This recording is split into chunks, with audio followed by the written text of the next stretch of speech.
सो procedure में pre operative preparation, बाकी तो स्टेप्स आपके उसी तरह से होंगे जी। आपने दिया पेशेंट को, इंट्यूबेट किया पेशेंट को, ठीक है।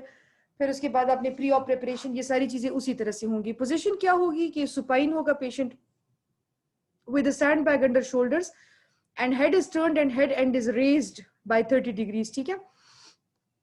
अच्छा, डिसइंफेक्शन की आपने, ड्रेपिंग की, ठीक है।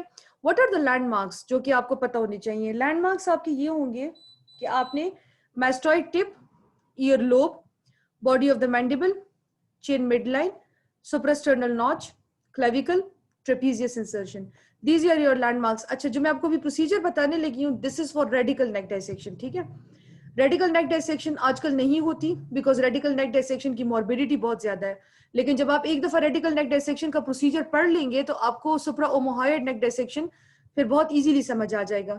सो therefore I always like to start with radical neck dissection, although ये प्रोसीजर अब ऑब्सोलीट है, ये अब नहीं होता, ठीक है।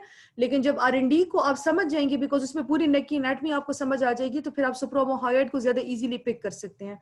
That's why I am starting with radical neck dissection, ठीक है।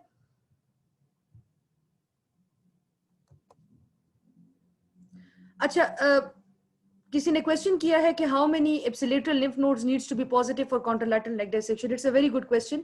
I could not find value, कोई कट ऑफ वैल्यू मुझे नहीं मिली, लेकिन they were saying कि जितने ज्यादा आपके मेटास्टेस, जितने ज्यादा आपके ipsilateral neck nodes ज्यादा होंगे, ठीक है, तो उतना ही contralateral neck की के चांसेस भी ज्यादा होंगे, ठीक है।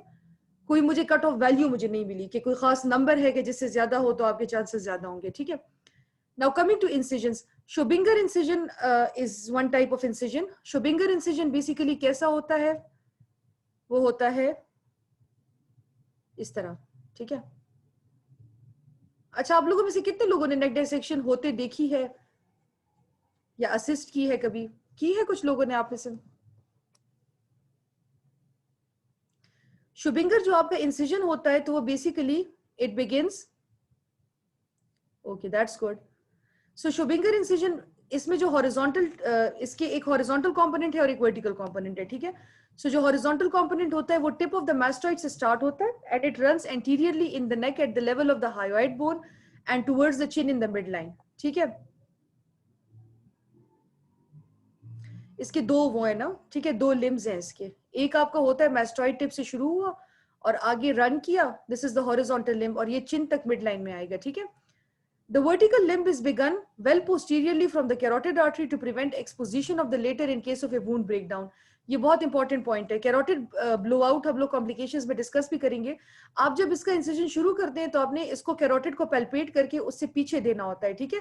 इससे इसमें एक मसला होता है इस किस्म के इंसिजन्स में, हमने तो अपने सेंटर्स में बड़ा फ्रीक्वेंटली देखा था, देन भी फिर हम इसको यूज नहीं करते थे इस इंसिजन को। इसमें ये मसला होता है कि जो ट्राई रेडिएट जो इंसिजन होता है, जिसकी इसमें जो ये फर्केशन पॉइंट होता है ना, यहाँ पे अक्सर वुंड डेहिसेंस हो जाती है, ठीक है। इस पॉइंट पे अक्सर वुंड डेहिसेंस हो जाती है। आई डोंट नो कि आप लोगों के उसमें ये है कि नहीं, लेकिन this is practically what I have seen, ठीक है। सो इसमें अगर आप ये कैरोटिड के ऊपर आएगा तो फिर ये जगह, ये स्किन की थिनिंग होगी और the carotid blow out chance would increase. So therefore आप इसको कैरोटिड से पीछे देंगे, ठीक है। It subsequently runs in an S-shaped course inferiorly and stops at the mid-clavicular point. So एक S shape में जाएगा ये और mid-clavicle पे ये end करेगा. So from the mastoid tip to chin, the vertical limb starts at the midline. अगर आपसे कोई पूछे कि midline में कहाँ से, तो posterior to carotid, and in a lazy fashion it would go and it would end in the supraclavicular region. This is the Schobinger incision. Next होता है McPhee. McPhee is very good for irradiated patients. It consists of the same horizontal limb जैसे हमने पीछे बताया, लेकिन एक दो horizontal limbs होते हैं ना इसमें. This is McPhee incision, देखिए इसमें vertical limb नहीं होता। तो रेडिएशन पेशेंट्स में इसलिए अच्छा है क्योंकि जब वर्टिकल लिम्ब नहीं होता तो डेहिसेंस के और वुंड ब्रेकडाउन के चांसेस नहीं होते, ठीक है। सो एक ऊपर हॉरिजॉन्टल इंसिजन है, ठीक है, और दूसरा लोअर नेक पे आपने दिया है स्टर्नोक्लेविकुलर जॉइंट के पास, ठीक है। Access to level 3 and midpoint of level 5 is limited. This is its disadvantage, ठीक है। सो ये दो इंसिजन्स हैं इसमें, ठीक है। फिर बहुत सारे और इंसिजन्स हैं। हॉकी स्टिक इंसिजन है। Hockey stick incision is very useful in selective dissection of level 2 to 5. It starts at the tip of the mastoid, runs downward in a J shape to the sternoclavicular joint. Wound breakdown or flap necrosis is rarely observed after this type of incision. ठीक है। Visor है आपका, this is visor. Visor एक mastoid tip से लेके दूसरे mastoid tip तक होता है, ठीक है। ये एप्रन है, एप्रन इंसिजन है। And this is half apron, दोनों दे सकते हैं आप, ठीक है। ये लैटरल यूटिलिटी इंसिजन है, लैटरली हम देते हैं नेक में, ठीक है। And this is the hockey stick incision, दोनों को आप इन्वॉल्व कर रहे हैं ना रेडिकल नेक डाइसेक्शन के लिए, ठीक है। अच्छा, अब इसमें जब हम रेडिकल नेक डाइसेक्शन पढ़ते हैं तो उसमें 4 एरियाज हैं आपके ना, 4 एरियाज है जिन पे आपने, जिनके थ्रू हम लोग मतलब हम डाइसेक्शन कर रहे हैं। और एक और बात याद रखें कि हम नीचे से ऊपर जा रहे हैं ना, मतलब हम इंटरनल जुगुलर वेन से स्टार्ट कर रहे हैं, ठीक है। सो इसमें एरियाज ऑफ अटेंशन कौन कौन से हैं, और आप यकीन करें कि वाइवा में इसी तरह से आपसे पूछते हैं, क्योंकि मेरा जो मतलब जो एक्सपीरियंस मुझे एक दफा हो चुका है, तो उसमें यही है कि जब ये लोग आपसे पूछते हैं वाइवा में ना, तो इसी तरह से आपसे पूछते हैं कि आप सबसे पहले क्या करेंगे, कौन सा एरिया ऑफ अटेंशन होगा, उसके बाद कौन सा होगा। So this procedure is also very much important along with supraomohyoid neck dissection, ठीक है। सबसे पहले lower end of the internal jugular vein आपने एक्सपोज किया, इंटरनल जुगुलर वेन को लाइगेट किया between sternal and clavicular heads of sternocleidomastoid inside the carotid sheath, ठीक है। Internal jugular when is located, कहां पे लोकेटेड है, कैरोटिड शीथ के अंदर लोकेटेड है, sternal and clavicular heads of sternocleidomastoid के दरमियान, ठीक है। This is the internal jugular vein, ठीक है। और इसमें ये स्टर्नोक्लेडोमास्टॉइड ये है, ये काटा हुआ है ना, यहाँ पे है और यहाँ पे काटा हुआ है, ठीक है। एक्सटर्नल जुगुलर वेन बाहर की तरफ होती है और इंटरनल जुगुलर वेन अंदर की तरफ होती है, ठीक है। So this is radical neck dissection. इसमें हमने क्या करना है, हमने इंटरनल जुगुलर वेन को भी काटना है, ठीक है।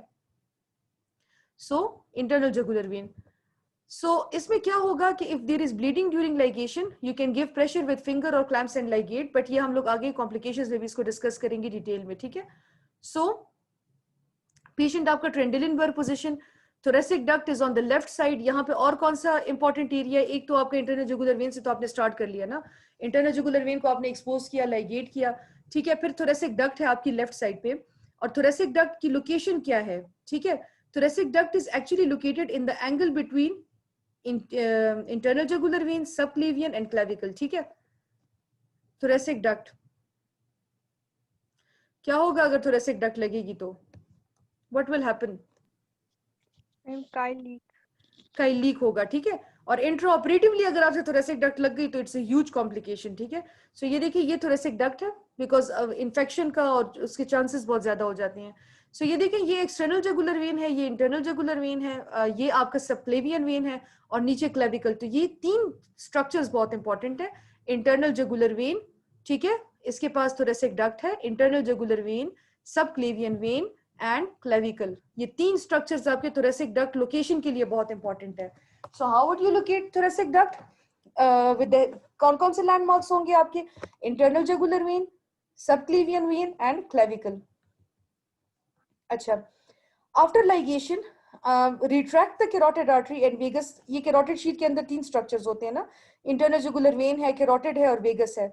आपने लाइगेट कर लिया इंटरनल जुगुलर वेन को, और उसके बाद आप कैरोटिड आर्टरी को और वेगस को मीडियली रिट्रैक्ट कर दें, ठीक है। Dissect the when along with lymph nodes, क्योंकि जुगुलर चेन तो आपकी होती है ना, मतलब ये जो हम लोग पढ़ते हैं these are actually along the jugular chain, जो लिम्फ नोड्स होते हैं। सो आप वेन को लिम्फ नोड्स के साथ डाइसेक्ट कर दें and take care of the sympathetic chain. यहाँ पे ये देखिए ये सिंपैथेटिक चेन, इसको क्या बोलते हैं, ये जो लूप आ रहा होता है, does anyone know the name, what is its called, what is it called, Ansa cervicalis. Ansa cervicalis, very good. ये क्या चीज है, what is it, sympathetic chain है ना, वेंट्रल रेमाइज है आपके, जो क्रेनियल जो सर्वाइकल प्लेक्सस है उसके वेंट्रल रेमाई है, ठीक है। तो इसको एंसा सर्विकैलिस कहते हैं। आपने इंटरनल जुगुलर वेन के पास इसका बहुत ख्याल रखना है, it's all about the anatomy, ठीक है। सो यहाँ हमने क्या किया, हमने इंटरनल जुगुलर वेन का लोअर एंड देखा, इंटरनल जुगुलर वेन के साथ थोरेसिक डक्ट है, थोरेसिक डक्ट को हम कैसे देखेंगे, internal jugular vein, subclavian vein and clavicle, ठीक है। जब लाइगेशन कर दें आप लिम्फ नोड चेन है ना इसके साथ, तो आपने क्या किया, कैरोटिड आर्टरी वेगस को मीडियली रिट्रैक्ट किया, इस इंटरनल जुगुलर वेन के अराउंड एंसा सर्विकैलिस और जो सिंपैथेटिक चेन है वो लूप कर रही है, you have to take care of that. इसके बाद ये ट्राइंगल एक होता है जिसको कहते हैं, I don't know how to pronounce this, Chassaignac triangle, ठीक है। So the Chassaignac triangle is actually located between longus colli and scaleni anterior muscle attached to C6 tubercle, ठीक है। स्केलिनी नोड्स, जो मेन जुगुलर डक्ट है वो यहाँ पे terminate करती है, ठीक है। यहाँ पे आपका इन्होंने ये लिखा हुआ है बुक्स में कि अगर डैमेज हो जाए यहाँ पे इस ट्राइंगल में, तो एक्स्ट्रा क्लियर फ्लूइड आपके पास आएगा एरिया में। एंड अगर during neck dissection, let me just phrase it for you, during neck dissection आप नेक डाइसेक्शन कर रहे हैं, ठीक है, और आप lower end of the internal jugular when पे आप लगे हुए हैं इस वक्त, और आप एकदम से क्लियर फ्लूइड आ जाता है, व्हाट डज इट मीन, क्या चीज है ये? इसका मतलब है ये थोरेसिक डक्ट इंजरी है, ठीक है। So extra fluid in the area, अगर यहाँ पे आपका डैमेज होगा, यहाँ पे जो मेन जुगुलर डक्ट है वो यहाँ पे एंड होती है, ठीक है। सो इसका आपने ख्याल रखना है। उसके बाद ये पहला एरिया था आपका, ठीक है, इंटरनल जुगुलर वेन। तो इंटरनल जुगुलर वेन के पास कौन कौन सी चीजें इंपॉर्टेंट है? एंसा सर्विकैलिस है, यहाँ पे कैरोटिड आर्टरी है, वेगस नर्व है, ठीक है। लोअर एंड को आपने देख लिया, आपने इसको लाइगेट कर दिया, ठीक है। उसके बाद फिर आपने यहाँ पे आपने थोरेसिक डक्ट का ख्याल रखना है। Thoracic duct, internal jugular vein, subclavian vein and clavicle, ये इसके लैंडमार्क्स हैं। कैजेक्निक ट्राइंगल, आपने अगर आपसे कोई पूछे कि क्लियर फ्लूइड आ रहा है, मेन जुगुलर डक्ट कहाँ एंड करती है, तो वो कैजेक्निक ट्राइंगल उसकी बाउंड्री है। This is the lower end of the internal jugular when. अब इसके बाद हम लोग जाएंगे junction of the clavicle and interior border of trapezius के ऊपर। अब हम लोग यहाँ आ रहे हैं, ये क्लेविकल है और ये ट्रेपीजियस है। ये एरिया हम लोगों ने क्लियर कर लिया ना। अब हम लोग यहाँ पे आ गए हैं, ठीक है। यहाँ पे ये क्लेविकल है and this is the junction of the clavicle with the trapezius. यहाँ पे फैटी टिश्यूज है, उसको हमने डिवाइड कर दिया। इसके अलावा इंफीरियर बेली ऑफ ओमोहायोइड है, ठीक है। इंफीरियर बेली ऑफ ओमोहायोइड के साथ क्या चीज है? Transverse cervical artery and when. तो यहाँ पे आपने उसका ख्याल रखना है, ठीक है। देखिए ये आपका जो है क्लेविकल है और ये ट्रेपीजियस का लोअर बॉर्डर है, ठीक है। ये ओमोहायोइड है, ठीक है। This is the inferior belly of the omohyoid, ठीक है। So the inferior belly of the omohyoid, और यहीं पे transverse cervical artery and vein इस इंफीरियर बेली के नीचे होंगे, ठीक है। So this is another area that you are clearing.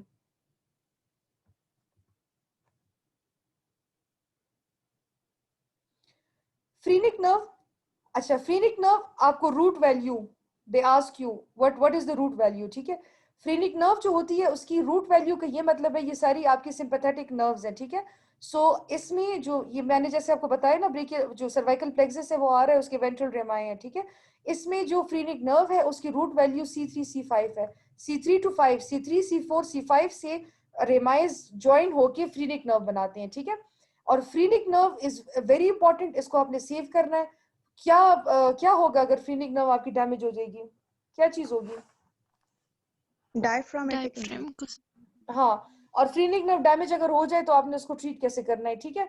So phrenic nerve C3 5 beneath the prevertebral fascia over the scalene muscles, preserve the fascia to preserve the nerve। आसान तरीका है इसका, आपका फ्रीनिक नर्व C3 C5 के ventral रेमाइस से आता है and it is actually located beneath the prevertebral fascia।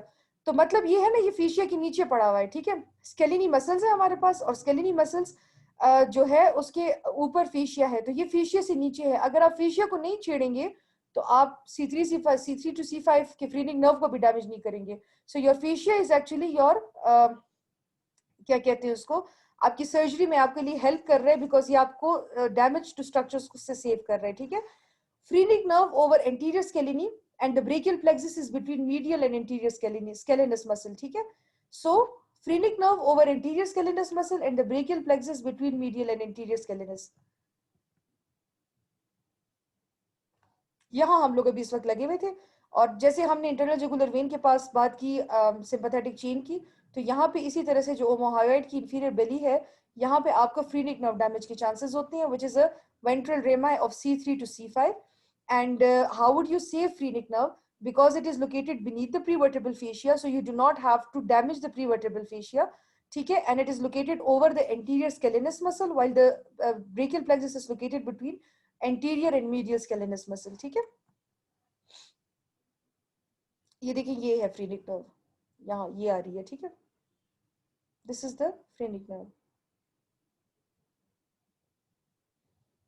ये देखिए ये आपकी एंटीरियर स्केलिनस मसल है ना, ये जो बड़ा मसल नीचे आ रहा है strap like, this is the anterior scalenus muscle and this is the phrenic nerve. ये बिल्कुल देखिए ना एंटीरियर स्केलिनस के ऊपर आ रही है। Can you appreciate it? और ये देखिए ये ब्रेकियल प्लेक्सस है, ठीक है।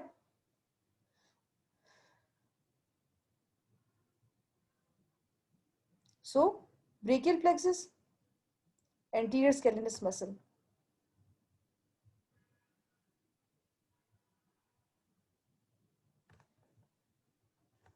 ये देखिए, ये एंटीरियर स्केलेनस है, ये मीडियल स्केलेनस है। इनके दरमियान में फ्रीनिक नर्व आ रही है, ठीक है। और एंटीरियर स्केलेनस की सॉरी इनके दरमियान में ब्रेकियल प्लेक्सस आ रहा है, ये ब्रेकियल प्लेक्सस है, ठीक है। इन दोनों के दरमियान में से ब्रेकियल प्लेक्सस आ रहा है, और जो फ्रीनिक नर्व है वो एंटीरियर स्केलेनस के ऊपर आ रही है, लेकिन इसके ऊपर एक प्रीवर्टेबल फेशिया होता है। अगर आप उस फेशिया को छेड़ेंगे नहीं तो ये आपकी सेव रहेगी, ठीक है। अब हम लोग यहाँ पे काम कर रहे थे ना, ठीक है। अब हम लोग आएंगे पोस्टीरियर ट्राइंगल की तरफ, ठीक है। Follow the anterior border of trapezius to tip of the mastoid, easy to dissect from mastoid tip downwards. Floor of triangle is formed by prevertebral fascia overlying the deep muscles of the neck. Fascia is left intact because below the fascia is your phrenic nerve. You have to prevent damage to the phrenic nerve, so you do not have to violate the fascia, ठीक है। अब यहाँ पे आपका जो posterior triangle है, ठीक है, यहाँ पे एक और important structure है, and that is the accessory nerve. Accessory nerve भी बड़ी इंपॉर्टेंट नर्व है। इस नर्व की वजह से तो हम लेवल 2B की डायसेक्शन नहीं कर रहे, ठीक है। सो जो एक्सेसरी नर्व आपकी होती है, ठीक है, ये आपकी एक्सेसरी नर्व है, ठीक है। सो ये बेसिकली इसका जो इसको आप कैसे लोकेट करेंगे, स्टेनोक्लेइडोमास्टॉइड के साथ ये होती है, और इसके लिए अर्ब्स पॉइंट होता है, अर्ब्स पॉइंट, ठीक है। इसको याद रखिए। It exits from the sternocleidomastoid at the junction of the upper and the lower 2/3 of sternocleidomastoid, 1 centimeter about Erb's point, or Erb's point 4 nerves wind from behind the SCM. कौन सी nerves है? Greater auricular, lesser occipital, transverse cervical and supraclavicular, ठीक है। सो ये बहुत बहुत important बात है, ठीक है, इसको याद रखिए आप। Dissect the mastoid and skin insertion of sternocleidomastoid. अब हम लोग देखिए, हमने पोस्टीरियर ट्रायंगल के ऊपर तो हमने कर लिया ना काम, ठीक है। अब हम लोग आएंगे एंटीरियरली। तो जब एंटीरियरली आते हैं तो यहाँ पे स्टेनोक्लीडोमास्टॉइड मसल है, और स्टेनोक्लीडोमास्टॉइड के लोअर जो ये एंटीरियर थर्ड और ये मिडिल थर्ड के दरमियान यहाँ पे आपका होता है एक्सेसरी नर्व, और ये अर्ब्स पॉइंट पे आपको मिलेगी, और इसके साथ अर्ब्स पॉइंट पे और कौन कौन सी नर्व्स होंगी, उन नर्व्स को आपने याद रखना है, ठीक है।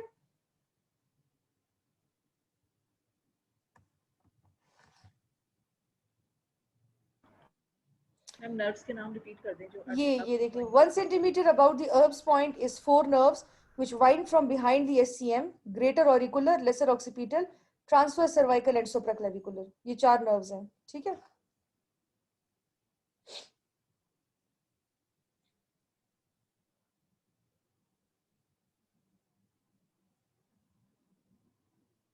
मैम अर्ब पॉइंट होगा कहाँ पर, एग्जैक्ट लोकेशन उसकी? ये स्टेनोक्लाइडोमास्टॉइड के पास होगा, ठीक है, ठीक है, पोस्टीरियर बॉर्डर ऑफ द स्टेनोक्लाइडोमास्टॉइड पे। इसको nerve point of the neck भी कहते हैं।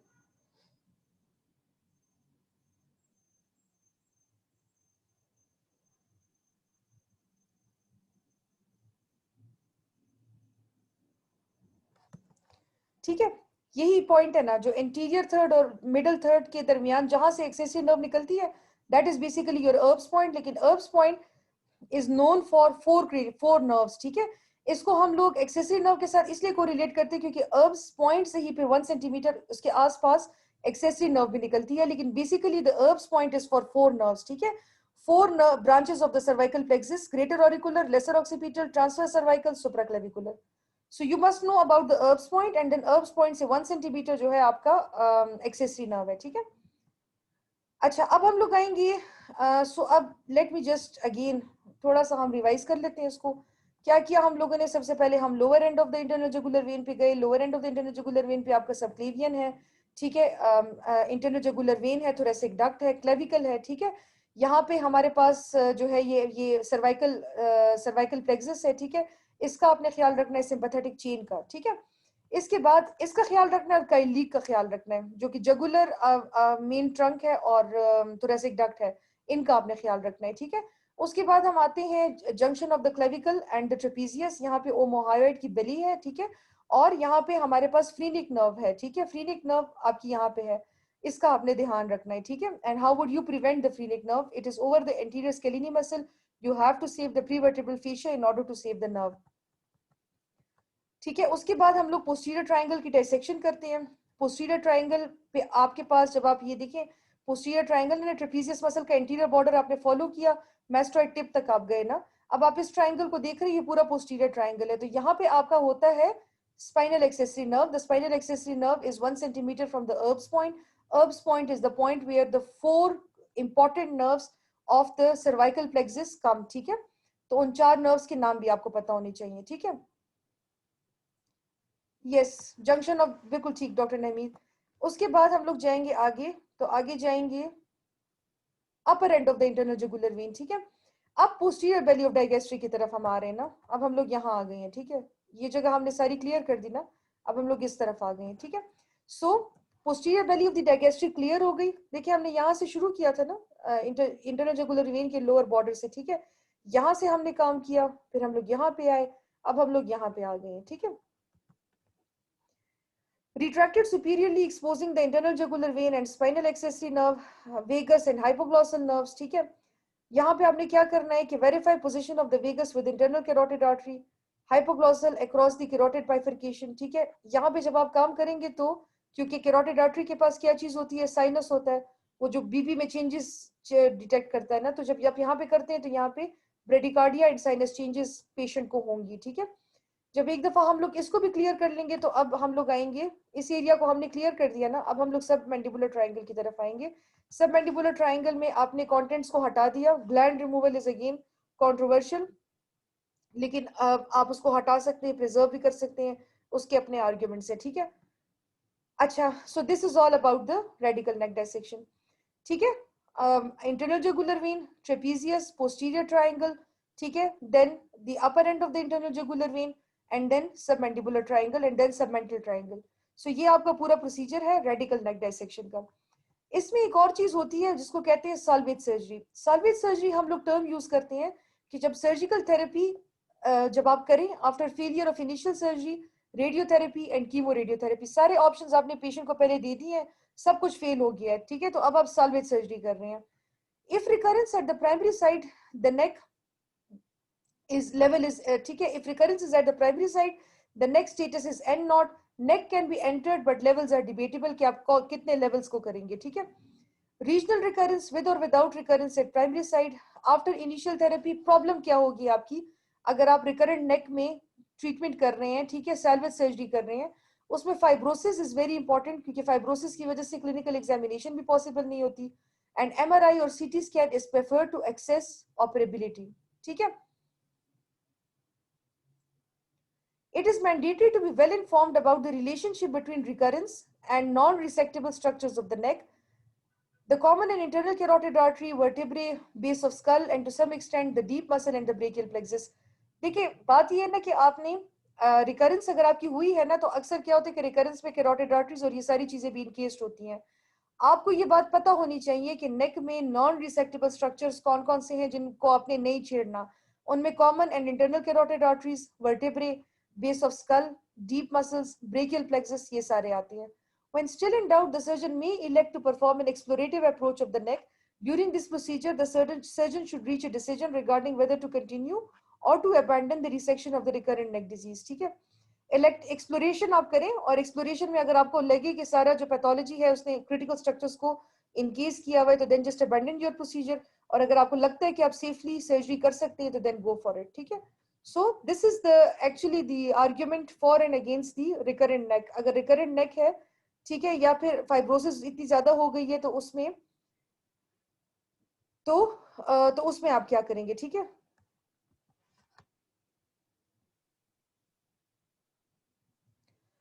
next we have selective neck dissection.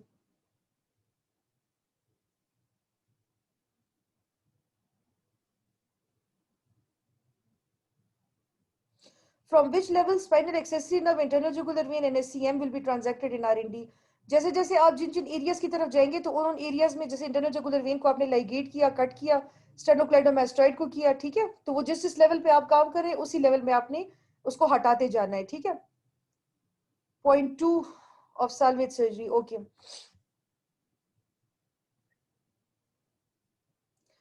ये कह रहे हैं कि अगर रिकरेंस आपकी नेक में नहीं है, देखिए आपने पहले ट्यूमर था वो टंग पे था, फॉर एग्जांपल आपने नेक डायसेक्शन की है, ठीक है, अब ट्यूमर की जो रिकरेंस हुई है वो टंग में हुई है लेकिन नेक एंड नॉट है, नेक में रिकरेंस नहीं हुई. ठीक है, तो उस केस में आप नेक कर सकते हैं, आप इलेक्टिव ट्रीटमेंट नेक की कर सकते हैं, ठीक है। एक दफा आपने नेक की हुई है, अब दोबारा नेक में रिकरेंस नहीं है, आपकी प्राइमरी साइड पे रिकरेंस है, तो आप तब भी नेक को आप ट्रीट कर सकते हैं। लेकिन अब आप कितने लेवल्स पे जाएंगे ये डिबेटेबल बात है, ठीक है, क्योंकि इसमें सबसे जो बड़ा इशू होगा आपका, वो इशू क्या होगा, आपकी फाइब्रोसिस और इन चीजों की वजह से assessment of the neck difficult है। ये ना हो कि आप नेक को खोलें और उसने कैरोटिड को भी इनकेस किया और बाकी अनडिसेक्टेबल स्ट्रक्चर्स को भी इनकेस किया हो, ठीक है। तो ये इसमें प्रॉब्लमेटिक बात है।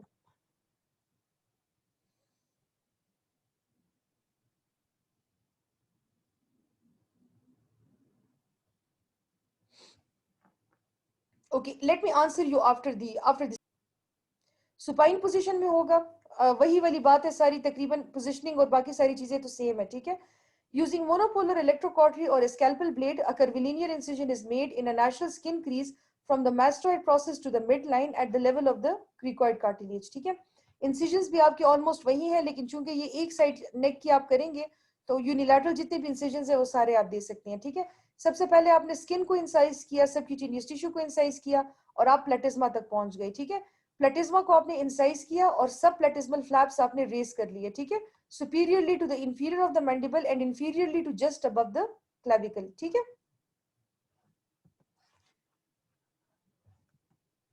ये देखिए, ये आपके दो फ्लैप्स बन गए ना, और ये आपने सब प्लेटिज्मल फ्लैप्स डिवाइड कर लिए।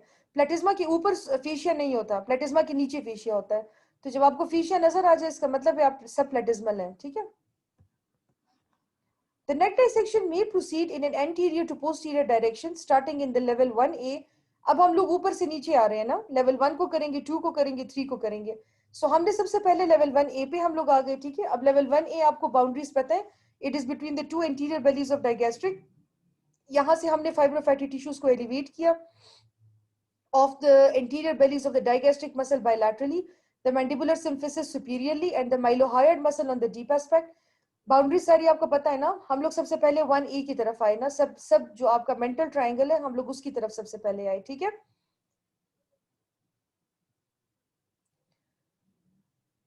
ठीक है, उसके बाद हमने क्या किया, उसके बाद सब मेंटल आर्टरी इनकाउंटर हुई, ठीक है। यहाँ पे आपको सब मेंटल आर्टरी मिलेगी, ठीक है। The specimen is brought inferiorly to the level of the hyoid bone, then slightly posterior, as the strap muscles are encountered to elevate the fascia and nodal tissue from the surface of the sternohyoid muscle.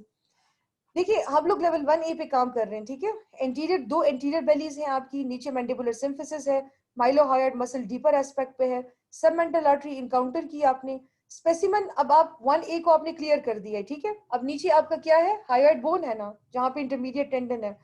तो hyoid bone के level पे specimen को आप लेके आए और उसके बाद आप स्लाइटली पोस्टीरियर ले जाएं, ठीक है। और स्टर्नोहायोइड मसल, बिकॉज ये जो हायोइड बोन है इसके ऊपर स्ट्रैप मसल्स अटैच्ड हैं, वो लंबे लंबे मसल्स जो अटैच्ड हैं हायोइड के ऊपर, ठीक है। वहां पे आपने स्ट्रैप मसल्स को इनकाउंटर किया, एलिवेट किया फेशिया को and nodal tissue from the surface of the sternohyoid muscle, ठीक है। सो हम लोग यहाँ काम कर रहे थे ना, we were working over here, ठीक है। ये डाइगेस्ट्रिक जो एंटीरियर बेलीज हैं उस वहां पे हम लोग बेसिकली काम कर रहे थे। यहाँ पे हायोइड बोन है, इसकी जब हम क्लियरेंस कर लेते हैं तो हम इस स्पेसिमन को अब नीचे हमने खींच लिया है ना, इंफीरियरली इसको लेके आ गए हैं, ठीक है।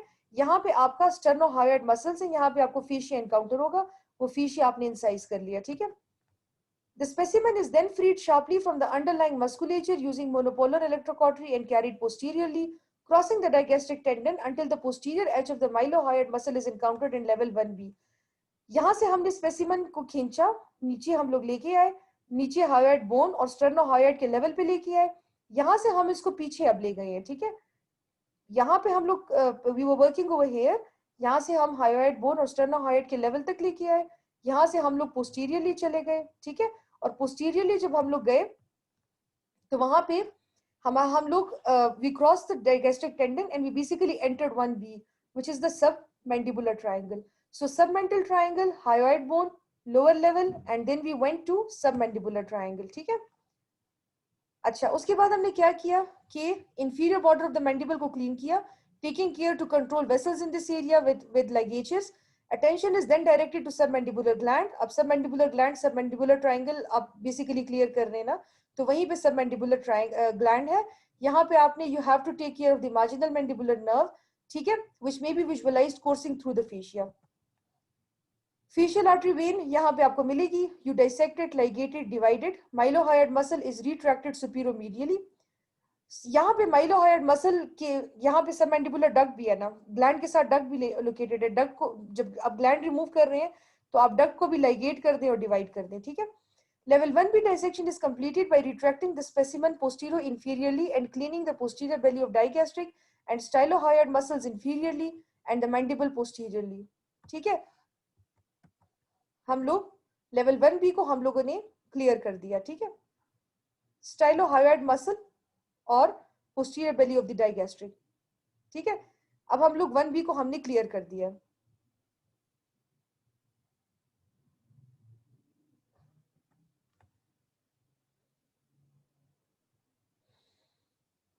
Attention is then directed to the, अच्छा ये तो हो गया, मार्जिनल मैंडिबुलर नर्व आपकी हो गई, ठीक है। उसके बाद सब मैंडिबुलर डक्ट के पास ही आपका जो वो गैंग्लियन होता है, सब लिंगुअल गैंग्लियन होता है और नर्व होती है लिंगुअल, ठीक है, वो जो वी टाइप का बनता है जो मैं आपके साथ सलाइवरी ग्लैंड में भी डिस्कस कर चुकी हूँ, वो भी यहाँ पे आएगा, ठीक है।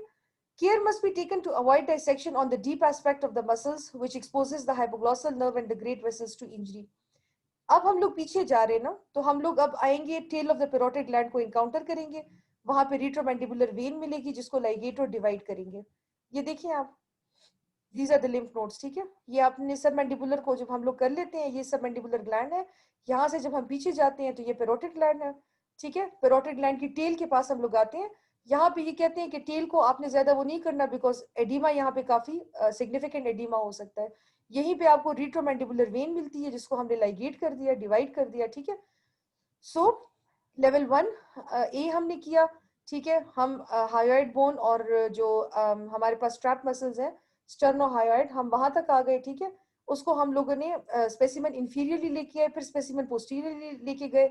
ये स्पेसिमन आपका एक साथ इन ब्लॉक रिमूव होगा ना, सारे लिम्फ नोड चेन्स हम लोग एक साथ रिमूव करते हैं, इस तरह नहीं करते कि एक एक जगह से सैंपलिंग करते जाएं, ठीक है।